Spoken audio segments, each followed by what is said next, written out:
கடலாடி பத்ரகாளி அம்மன் வைகாசி பொங்கல் உற்சவம் 508 பால்குட ஊர்வலம் அம்மனுக்கு பாலாபிஷேகம். ராமநாதபுரம் மாவட்டம் கடலாடியில் அமைந்துள்ள அருள்மிகு ஸ்ரீ பத்ரகாளி அம்மன் ஸ்ரீ மாரியம்மன் வருடாந்திர வைகாசி பொங்கல் உற்சவ விழா கடந்த 17ஆம் தேதி 12 நாள் திருவிழா காப்பு கட்டி கொடியேற்றத்துடன் துவங்கியது.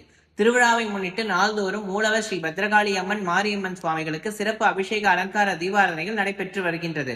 விழாவின் முக்கிய நிகழ்ச்சிகளில் ஒன்றாக காப்பு கட்டி விரதம் இருந்த பக்தர்கள் 508 பால் குடங்களை பக்தி பரவசத்துடன் பக்தர்கள் புடைசூழ வான வேடிக்கைகள், மங்கள இசை வாத்தியங்கள், உருமி மேளம், தப்பாட்டம், சிலம்பம், மேளம், இசை வாத்தியங்கள் முழங்க பத்ரகாளி அம்மன் ஆலயத்தில் துவங்கி பால்குட ஊர்வலமானது கடலாடியின் முக்கிய வீதிகள் வழியாக நகர்வலமாக சென்று மீண்டும் பத்ரகாளி அம்மன் ஆலயம் வந்தடைந்தது.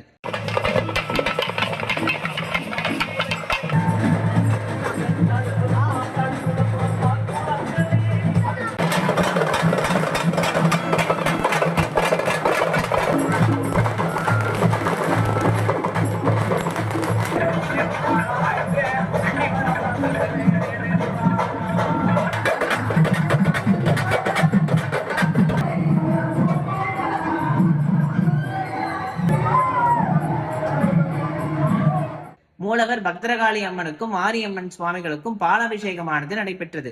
இதில் கடலாடி பகுதியைச் சேர்ந்த ஏராளமான பக்தர்கள் சுவாமி தரிசனம் செய்து வழிபாடும் செய்தனர். அனைவருக்கும் கோவில் நிர்வாக சத்திரிய நாடார் உறவின் முறை நிர்வாக சார்பில் பிரசாதமும் அன்னதானமும் வழங்கப்பட்டது.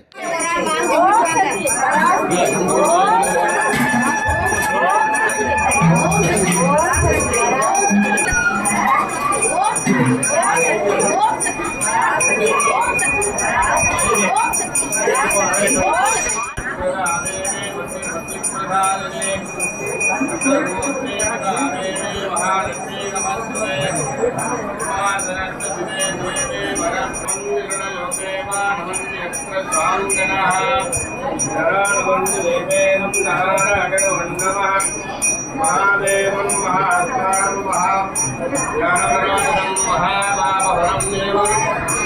महाराजनं